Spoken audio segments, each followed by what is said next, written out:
Ground zero खबर के प्रायोजक हमारा सुपर 35 करियर इंस्टीट्यूट नीट और नर्सिंग में सबसे ज्यादा चयन देने वाला संस्थान। पता 3rd floor Rama Govind palace, Sirmour Chowk, Rewa. एवं प्रशासन विभाग में नागरिकों को त्वरित building permission automatic building plan approval system को मंजूरी दी गई है, जिसमें त्वरित उनके तमाम वो समस्याएं जो डिजिटली ऑलरेडी पोर्टल के माध्यम से समाधान जिसका होता था, उसका एडवांस वर्जन आज मंत्रिमंडल में प्रस्तुत किया गया, जिसकी मंजूरी दी गई है। और इससे 7 वर्षों में इसको इस पोर्टल का विकास 1 वर्ष में किया जाएगा और 6 वर्ष तक इसका संचालन एवं संधारण किया जाएगा। उक्त परियोजना की कुल समय अवधि 7 वर्ष की होगी। इससे निश्चित रूप से बहुत तेज़ी से जो मध्य प्रदेश में नगरीय क्षेत्रों का विकास हो रहा है, तेज़ी से शहरीकरण हो रहा है, उसमें उतनी ही तेज़ी से लोगों की आवश्यकताएं भी और रोज़मर्रा के उनके नगरीय प्रशासन से जुड़े हुए समस्याओं के समाधान की आवश्यकता महसूस की जा रही थी। ये पोर्टल काफ़ी समाधान कारक साबित होगा। ये बहुत ही महत्वपूर्ण इसका निर्णय आज हुआ है। दूसरा, लाडली बहना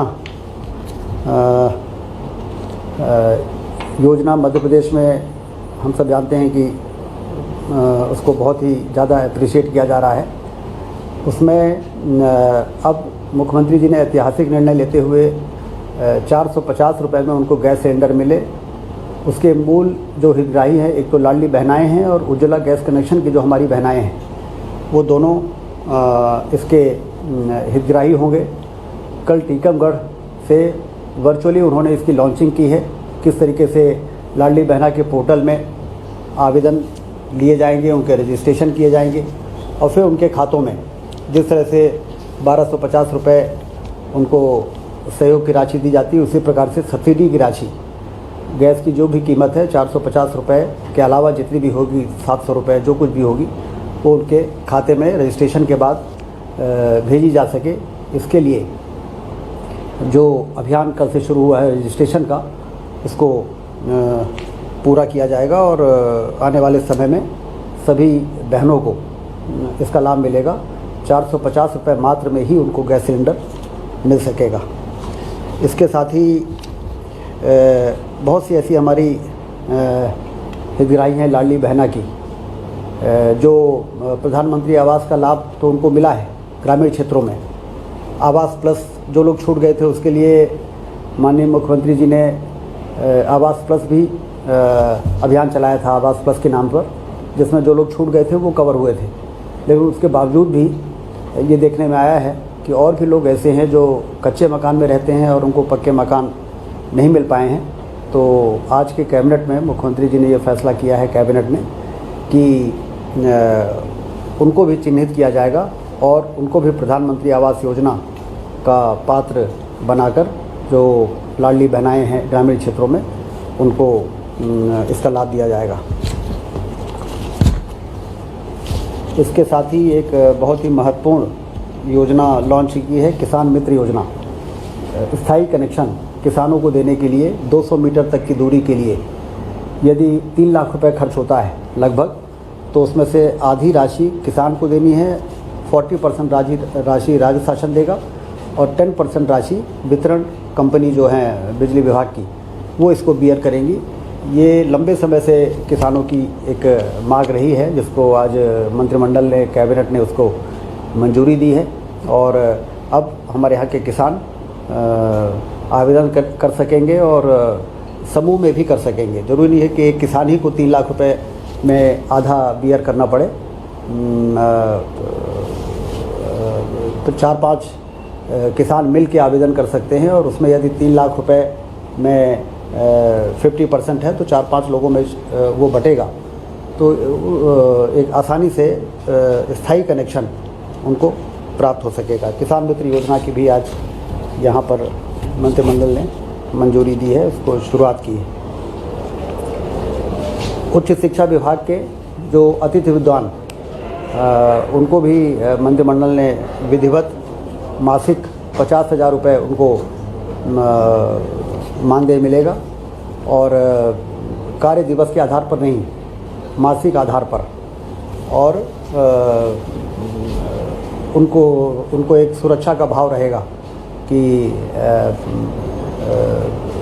आने वाले समय में जब तक उनका रिटायरमेंट नहीं होता उनकी जो सेवा है वो जारी रहे। ये विशेष तौर से कैबिनेट ने इसको आज मंजूरी दी है।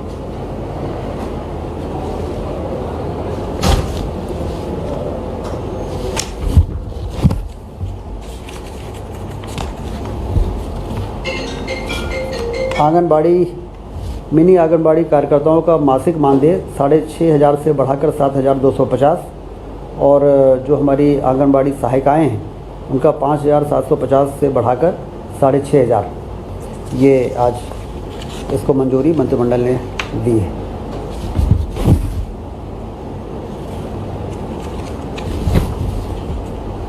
मुरैना जिले आया जाए तो 31वां ये चिकित्सा महाविद्यालय है जिसको आज सैद्धांतिक रूप से मंजूरी दी गई है। चिकित्सा के क्षेत्र में डॉक्टर ज़्यादा से ज़्यादा हमारे पास उपलब्ध रहें और हमारे प्रदेश के नागरिकों को इलाज के लिए प्रदेश के बाहर ना जाना पड़े, जिलों में ही उनका इलाज ठीक प्रकार से हो सके। इस दिशा में जो सरकार की मंशा है उस कड़ी में एक महत्वपूर्ण निर्णय आज ये लिया गया है।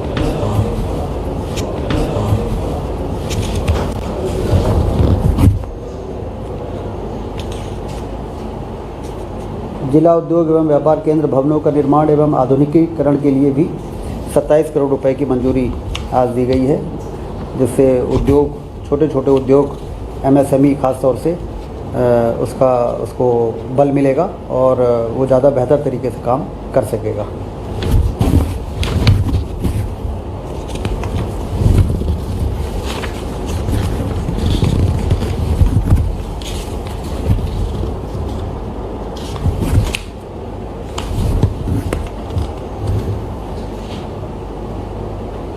भारत सरकार की सौर ऊर्जा पार्क परियोजना के अंतर्गत ultra mega renewable energy power park mode में 1400 मेगावाट का मुरैना एनर्जी स्टोरेज आधारित हाइब्रिड पार्क के लिए रम्स सौर पार्क परियोजना विकसित किए जाने हेतु मंत्रिपरिषद के द्वारा अनुमोदन प्रदान किया गया है। ये बहुत ही महत्वपूर्ण निर्णय आज हुआ है, क्योंकि हम सब जानते हैं कि ऊर्जा को संरक्षण करना का विषय हमेशा से रहता था कि ऊर्जा यदि है और हमें अभी आवश्यकता नहीं है तो उसको हम स्टोर यदि कर सकें तो जब हमें आवश्यकता होगी तो हम उसका उपयोग कर सकते हैं। तो ये सोलर प्लांट तो मध्य प्रदेश में काफ़ी तेज़ी से लगाए गए हैं, लेकिन ये सोलर पार्क अपने आप में एक अलग तरह का है जिसमें स्टोरेज की भी व्यवस्था रहेगी और ये एक नया मॉडल के रूप में मध्य प्रदेश में इस परियोजना को आज मंजूरी दी गई है।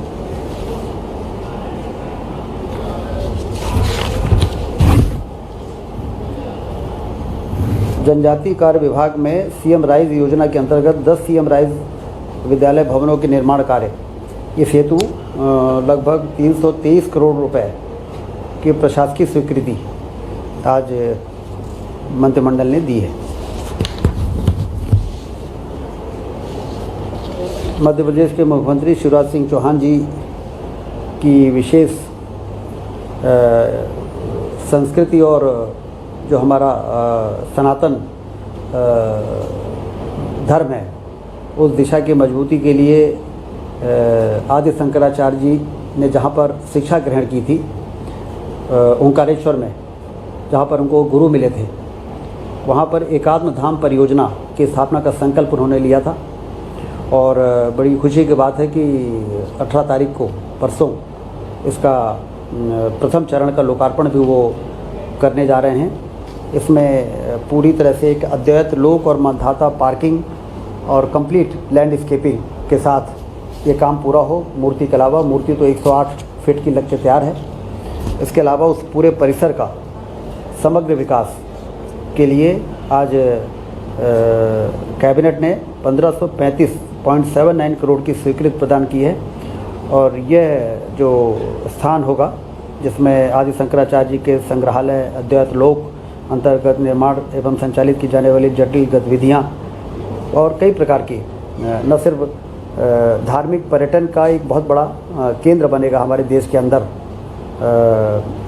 बल्कि दूसरी ओर हमको ये भी एहसास कराएगा कि हमारे देश की जो सबसे बड़ी ताकत है, जो अद्वैत का सिद्धांत प्रतिपादित किया था आदि शंकराचार्य जी ने, उसको न सिर्फ हमने उसका संरक्षण किया बल्कि हमने उसका संवर्धन भी किया है, जिससे बेहतर तरीके से माननीय मुख्यमंत्री जी की विशेष इस दिशा में रुचि रही है कि आने वाली पीढ़ी को हमारी ये जो सनातन संस्कृति की जो हमारी ताकत है वो ट्रांसफ़र हो नई पीढ़ी में, और नई पीढ़ी भी अपनी इस विरासत के साथ आगे बढ़ सके।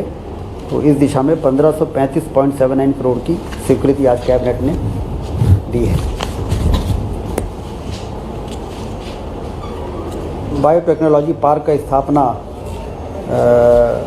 नीमच जिले में किया जाएगा। इसका भी अनुमोदन आज यहाँ पर किया गया है। इसके लिए जो आवश्यक बजट है 1998 लाख का, उसका प्रावधान किया जाएगा।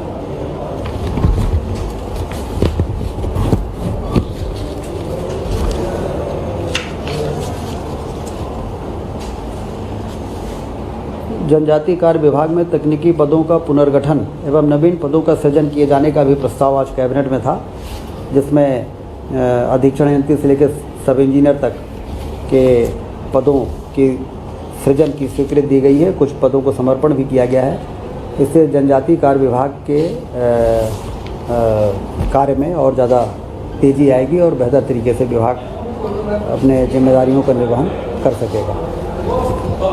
कुल मिला के आज के मंत्रिमंडल में ये महत्वपूर्ण विषय रहे, जिसके पर आज निर्णय किए गए हैं, और ये जानकारी मैं आज के प्रेस ब्रीफिंग के माध्यम से आपको मैंने प्रस्तुत किया है।